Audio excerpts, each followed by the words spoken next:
Unit 1, The Financial System, Lecture 1, Introduction to the Financial System, Part A.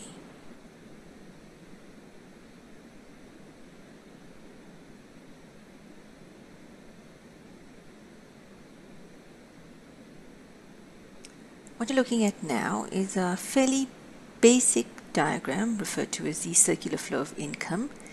It's a very fundamental way of understanding how income is generated within the economy and who the major participants are. The three participants are households, businesses, and the government. Now, households and businesses interact with each other through the transfer of goods and services. Households provide labor for which they receive income, and businesses provide goods and services for which they receive income. Income is transferred between households and businesses and the government in the form of taxes, and the government providing services. So the financial system was set up in order to allow for money to be transferred between those who have excess funds to those who have a need for those funds. So the financial system is a set of arrangements which facilitates the lending and borrowing of funds, and this function is performed by financial intermediaries. So the financial system, through financial intermediaries, facilitates the transfer of funds between lenders and borrowers. They sit in the middle of that transaction. It also allows the creation of additional money when this is required, and this is a unique capability of banks. Further, it allows the creation of markets in debt and equity instruments. Now, debt and equity instruments are long-term capital instruments or financial instruments, and they allow corporates and other entities to raise long-term funds in the capital market for investments in capital and infrastructure projects. And the financial system is set up in a way that allows for the pricing and allocation of funds to be done efficiently. So when looking at the financial system, it actually is made up of financial markets, for example, capital markets and money markets.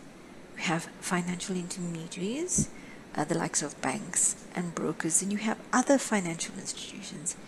The reason for all of them is so that the financial decisions of household firms and governments can be executed. So really what you're going to see here on the slide is a lot of terminology, and I think it's important not to be overwhelmed by it. So quite simply, an intermediary, as we talked about before, is somebody who sits in the middle of the transaction between the borrowers and the lenders, okay, the savers and the borrowers. The allocation of funds, well, it just means that the system allows for those people who want to borrow the funds and those people who want to lend the funds for this to be done efficiently, okay, so that the funds are allocated to the most efficient use.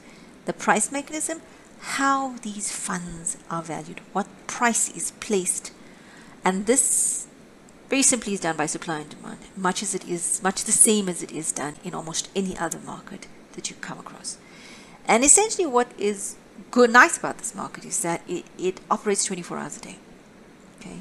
It's a global market, and transactions can take place 24 hours a day.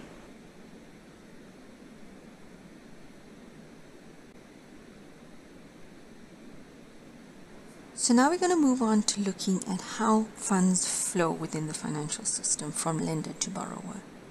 We're going to look at the elements of the financial system, and at this point we're going to focus on 4 elements of the financial system, although there are more.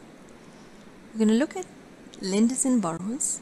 They are the non-financial economic units that undertake the lending and borrowing in the process. We're going to look at financial intermediaries or financial institutions. They facilitate the transfer of those funds by putting themselves between lenders and borrowers. We'll look at financial instruments. These are marketable or non-marketable, which are created to satisfy the needs of the various participants in the system. And then we're going to look at financial markets.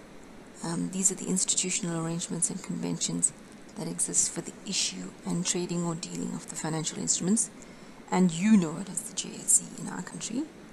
The other two elements of the financial markets involve the creation of money when required, and this is the unique money creating ability of banks, primarily their domain. And the last one is price discovery, how the price of equity and the price of money or debt is determined in that market. We don't look at those specifically because they're a little bit more difficult to demonstrate. Now in this slide we're looking at how the four elements that we've previously mentioned interact within the financial system. And the four elements, to summarize, are the lenders and borrowers, financial institutions and intermediaries, the financial instruments and financial markets. Now, when money flows between lenders and borrowers, it can move in one of two ways. It can move directly from lender to borrower with just a broker in between, so that the lender and borrower actually know each other or interact with each other, and this is direct financing. And here in this situation, the broker or the financial intermediary will charge some form of commission. The other way that the elements interact with one another is indirectly. So here the borrower and the lender actually don't know each other. There is still a financial intermediary that sits between them, but now there's also the financial markets, and this is where the financial instruments come into play. So lenders and borrowers will interact with each other through a financial intermediary and the financial markets.